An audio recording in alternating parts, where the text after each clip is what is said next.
Hello everyone. Due to the importance of the subject, I start a new video series on the NIS2 Directive, which will go into effect on October 18th, 2024. Until then, all EU member states have to define their own laws based on this directive. This part will introduce the NIS2 and cover who needs to comply with this regulation. Part 2 will cover obligations of these companies. Part 3 will lay out the concrete steps you can undertake in order to be compliant in your company. Part 4 will provide you with all the documents and policies that are needed according to the NIS2 directive and how to report incidents. Part 5 will focus on how to perform NIS2 training, and Part 6 will conclude the series with a short summary and comparisons to other frameworks such as the ISO 20001, the GDPR, and so on. So let's start with Part 1, Introduction and Affected Companies. Remember, this is a directive, not a regulation, which means that it doesn't apply directly in the EU member states, but has to be defined into national laws. NIS stands for Network and Information Systems and defines cybersecurity requirements that need to be implemented by companies that do business in the EU and are considered critical infrastructure. In the EU alone, it is estimated that over 100,000 companies will have to be compliant with this directive. Moreover, referring to the GDPR, which has set worldwide standards for privacy and data protection, it is expected that the NIS2 directive will also become the new cybersecurity standard for critical infrastructure worldwide. The main difference between NIS2 and the old NIS directive lies primarily in these points. NIS2 defines a wider array of sectors that have to comply with the directive. It enforces a better cooperation between the member states, new timelines on reporting incidents, a focus on direct suppliers, and heavily increased penalties. The last point is probably a direct result of the success of GDPR in this regard. NIS2 is structured into 9 chapters and 3 annexes. For most of us, only Chapter 4 is relevant, luckily, as the rest refers to the government and their new obligations under this directive. So we will only focus on Chapter 4 in this series. Chapter 4 entails the articles 20 to 25. First, how do you know whether your company needs to be compliant? You need to fulfill these 3 criteria in order to become compliant. First, you need to provide services or carry out activities within the EU, no matter whether you personally or your company is in the EU or not. Next, you need to be of a certain size. You need to be mid-sized or large.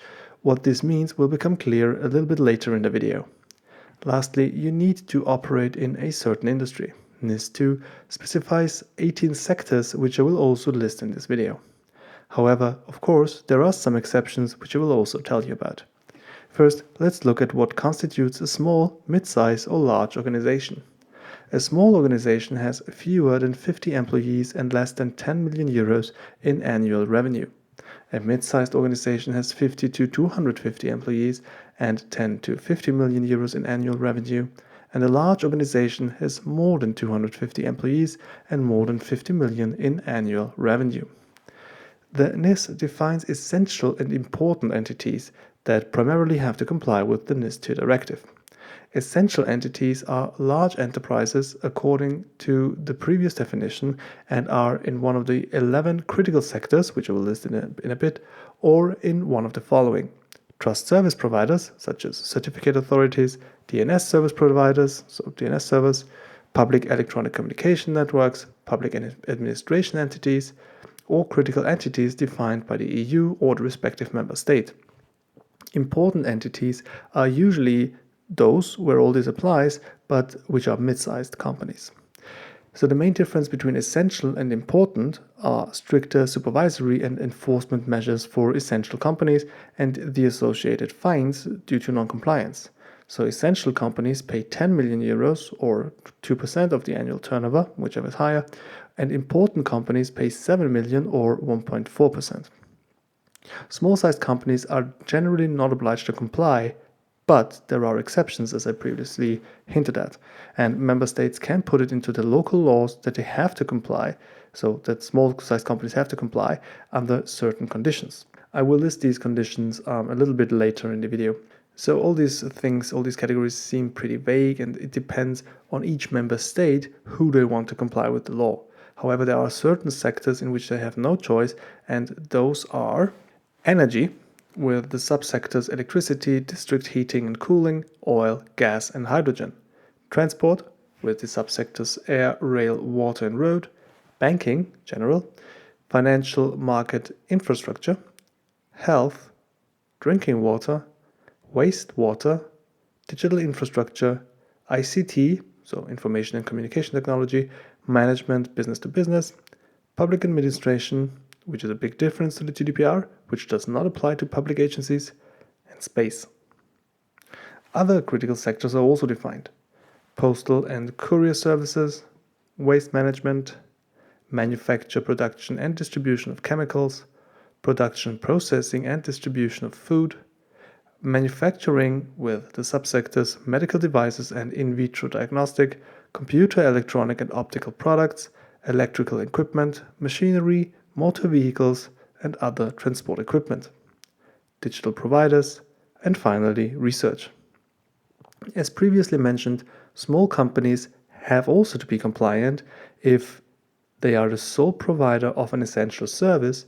So if in one member state there are no large or mid-sized companies that provide electricity, for example, or drinking water, then even the small company has to be compliant and is considered a critical or essential company.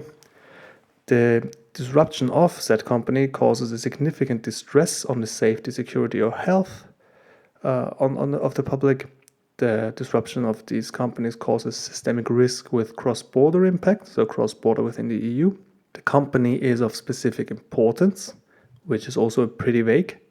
And finally, each member state can declare it as a critical entity, and then it must comply in any way, meaning each member state can just say, you are a small company, however, you are critical in my eyes, so you have to now comply with NIS 2. So that's it for part 1. You now know which companies have to comply, which sectors have to comply, and how severe the fines can be. In part 2, we will look at what these companies actually have to do in order to be compliant. See you then.